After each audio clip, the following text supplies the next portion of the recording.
The Velvet Revolution by Jessica Alger-Shook. Introduction. The Velvet Revolution occurred in the Czech Republic between November and December of 1989.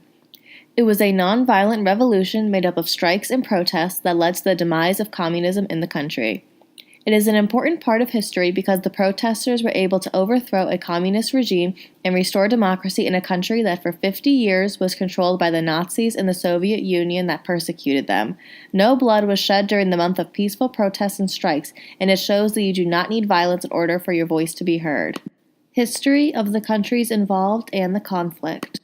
After the collapse of the Austro-Hungarian Empire after World War I, the lands of Bohemia and Moravia, often referred to as the Czech lands, along with Slovakia, formed together to create Czechoslovakia.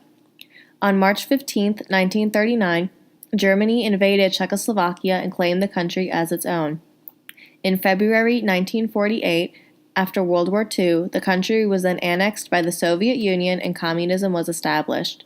Czechoslovakia remained communist for the entire Cold War, although briefly in 1968, in what is called Prague Spring, a reform movement took over, only to be stopped by Soviet officials. Prague Spring is considered as being the stepping stone in destroying communism in the country. After the failure of Prague Spring, Václav Havel created an underground dissident movement called Charter 77, whose ultimate goal was creating democracy in the country. After the fall of the Berlin Wall and the Velvet Revolution, Václav Havel became the 10th president of Czechoslovakia and the first president of the Czech Republic. In January of 1993, Czechoslovakia split up into being modern-day Czech Republic and Slovakia. The Velvet Revolution.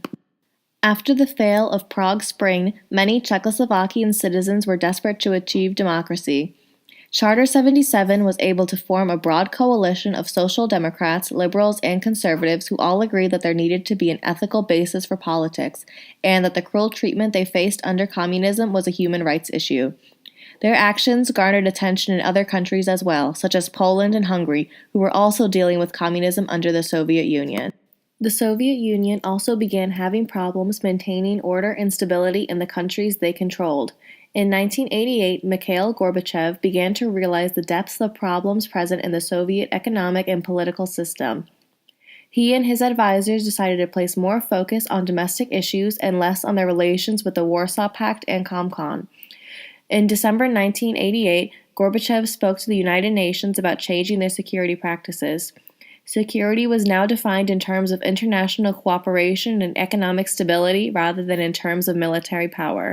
On November 17, 1989, military police in Prague intervened in a student protest that commemorated the 50th anniversary killing of Czechoslovakian medical school student Jan Oplatal by Nazi police. After the chaos of the military police intervention, Radio Free Europe made a false report stating that a college student had been killed at the protest at the hands of military police.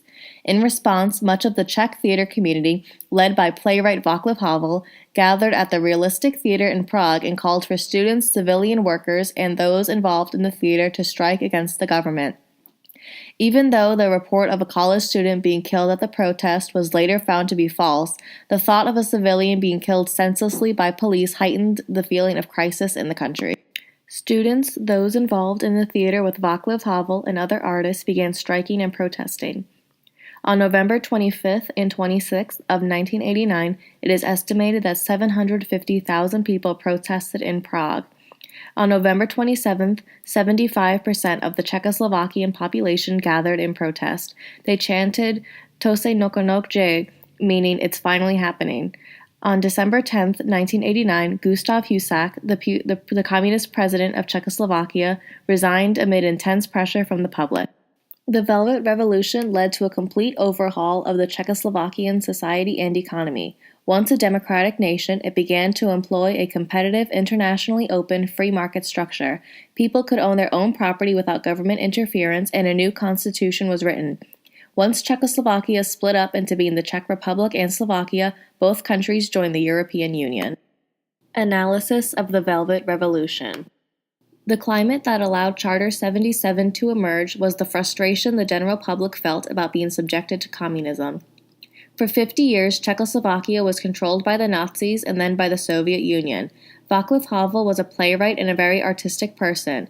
It makes sense that he would lead a revolution to democracy because he wanted the freedom to do what he wanted and did not want the government controlling the people. In his plays, Havel frequently wrote about government interference with liberties and the oppression the Czechoslovakian people faced because of communism. Václav Havel was not a perfectionist by any means, and he understood that there would be hardships along the way, but he led a revolution and fought for what he truly believed in. Václav Havel's leadership skills are similar to the beliefs of Barbara Deming. Barbara Deming was a feminist and nonviolent political activist. She believed that in order for nonviolent campaigns to be successful, protesters had to be stubborn and show the oppressors that they will not back down.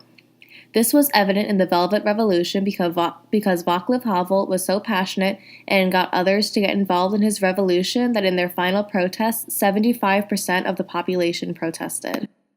Václav Havel used the phrase living within the truth to describe his desire for democracy. His goal was to create moral integrity in politics by having democratic elections and to stop the oppression of Czechoslovakian civilians that they had endured for 50 years. Conclusion. In conclusion, the Velvet Revolution was a significant political revolution in a time of frustration and bravery for civilians across Europe. In the late 1980s, the Berlin Wall fell, the Soviet Union began to collapse, and Ronald Reagan and Mikhail Gorbachev worked towards ending the Cold War. It was a significant time in the world, and in Czechoslovakia, Václav Havel, a man with no prior political experience, was able to lead a nonviolent revolution to end communism and ended up getting elected president afterwards. It shows that as long as you stand up for what you believe in, you do not need violence in order to succeed.